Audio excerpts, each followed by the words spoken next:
tanda-tanda hari kiamat yang sudah terjadi.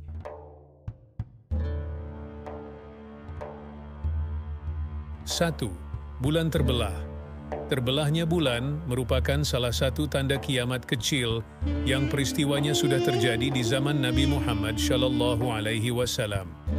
Hal tersebut didapatkan dari keterangan Al-Quran dan juga Al-Hadits. Allah Ta'ala berfirman, telah dekat datangnya saat itu dan telah terbelah bulan. Al-Qamar, surat ke-54 ayat ke-1.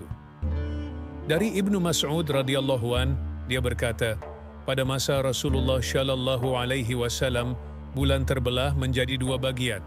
Maka Rasulullah Shallallahu Alaihi Wasallam bersabda, lihatlah kejadian ini oleh kalian semua. Hadits riwayat muttafaq alaihi. Dari Anas bin Malik radhiyallahu an, dia berkata, penduduk Mekah meminta kepada Rasulullah Shallallahu Alaihi Wasallam agar diperlihatkan kepada mereka suatu mukjizat. Maka beliau pun memperlihatkan kepada mereka terbelahnya bulan sebanyak 2 kali. Hadits riwayat muttafaq alaihi. Ibnu Katsir menukil khutbah yang disampaikan oleh Hudzaifah radhiyallahu an di hadapan orang-orang. Dia berkata, ingatlah, hari kiamat benar-benar sudah dekat.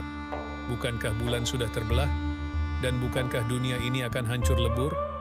Ingatlah, mulai hari adalah masa finish, akhir dari perbuatan buruk, sedangkan besok adalah masa perlombaan dalam hal kebajikan. 2. Kematian Nabi Muhammad Shallallahu Alaihi Wasallam. Semoga Allah memberkahinya dan memberinya kedamaian. Di antara tanda-tanda kiamat adalah wafatnya Nabi Shallallahu Alaihi Wasallam. Dijelaskan dalam hadits Auf bin Malik radhiyallahu anhu, dia berkata, Rasulullah Shallallahu Alaihi Wasallam bersabda, ingatlah, wahai Auf, ada 6 tanda sebelum datangnya hari kiamat, kematianku. Syahih Al-Bukhari. Kematian Nabi Shallallahu Alaihi Wasallam adalah musibah terbesar yang menimpa kaum muslimin. Dunia terasa gelap dalam pandangan para sahabat radhiyallahu anhum ketika beliau Shallallahu Alaihi Wasallam wafat. Dengan wafatnya, beliau terputuslah wahyu dari langit, sebagaimana disebutkan dalam jawaban Ummu Aiman radhiyallahu anha kepada Abu Bakar dan Umar radhiyallahu anhuma ketika mereka berdua mengunjunginya setelah Nabi Shallallahu Alaihi Wasallam wafat. Sesampainya mereka berdua padanya, dia menangis, lalu keduanya bertanya, apa yang membuatmu menangis? Segala sesuatu yang ada di sisi Allah lebih baik bagi Rasul-Nya. Kemudian ia menjawab, aku tidak menangis karena aku tidak tahu bahwa apa-apa yang ada di sisi Allah lebih baik bagi Rasul-Nya. Akan tetapi aku menangis karena sesungguhnya wahyu dari langit telah terputus. Hal itu menjadikan keduanya menangis. Kemudian keduanya ikut menangis bersamanya. Hadits riwayat Ad-Daulabi. 3. Suatu bentuk kematian yang akan membunuh ribuan muslim. Dimengerti untuk merujuk pada wabah Amwas selama kekhalifahan Umar ibnul Khattab.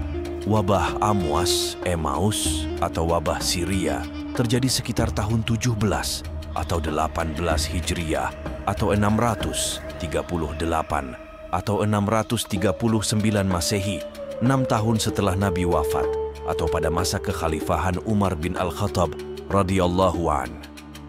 Nama wabah yang dinisbahkan pada sebuah kota kuno di Palestina yang termasuk wilayah Syam saat itu, Suriah sekarang.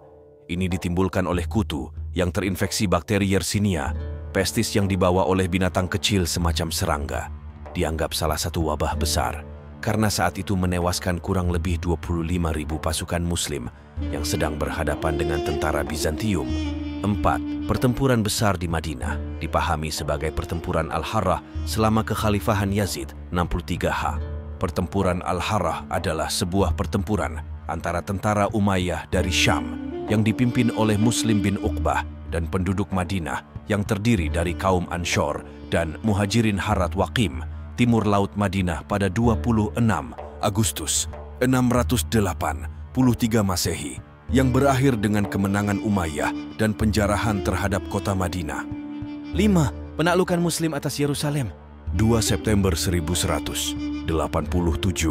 Setelah 88 tahun dikuasai serdadu perang salib, kota Yerusalem, Palestina akhirnya kembali jatuh ke pangkuan umat Islam.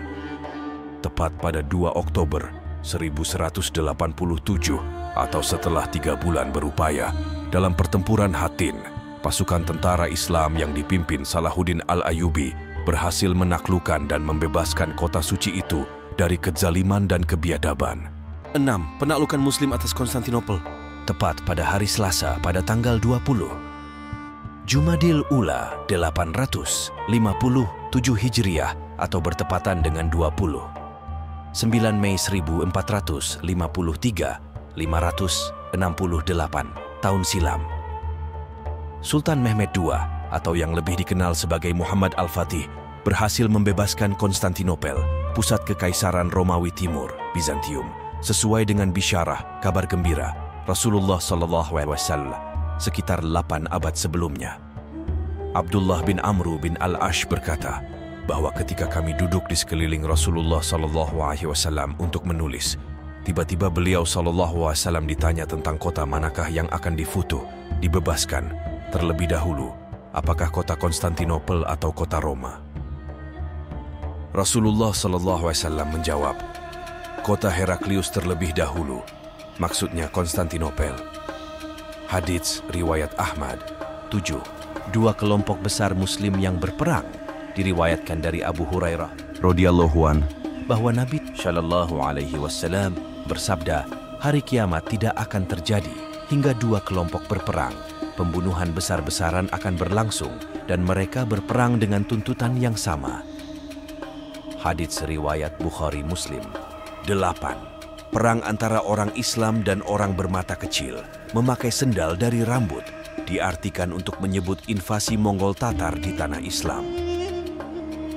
Perang Ain Jalut menjadi salah satu peristiwa bersejarah bagi umat Islam yang terjadi di bulan Ramadan. Perang Ain Jalut merupakan salah satu perang yang dikenal karena pasukan tentara Islam berhasil menghancurkan reputasi pasukan Mongol yang kejam dan bengis yang selama ini tidak terkalahkan. Pertempuran Ain Jalut terjadi antara pasukan Islam Bahri Mamluk dengan Kekaisaran Mongol pada 3 September 1260 atau 25 Ramadan 658 Hijriah di Galilea Tenggara di lembah Yizril, dekat tempat yang sekarang dikenal sebagai Sumur Harod. 9. Perjanjian damai antara Muslim dan non-Muslim dari ras kuning, Cina, Mongol, dan lainnya. 10. 30 penipu muncul masing-masing menganggap dirinya sendiri adalah seorang nabi. Munculnya orang yang mengaku sebagai nabi merupakan salah satu gerbang akhir zaman. Dalam hadis jumlahnya disebutkan sekitar 30 orang sebagaimana sabda Rasulullah Shallallahu Alaihi Wasallam berikut. Tidak akan terjadi hari kiamat hingga dibangkitkan para dajjal, pendusta, yang jumlahnya mendekati 30. Semuanya mengaku bahwa mereka adalah utusan Allah. Hadits riwayat Al-Bukhari. Dalam satu kajian, Ustadz Zulkifli Muhammad Ali menyebutkan bahwa salah satu dari pendusta yang telah muncul adalah Musailamah Al-Kadzdzab. Dia mengaku sebagai nabi di ujung zaman Rasulullah Shallallahu Alaihi Wasallam.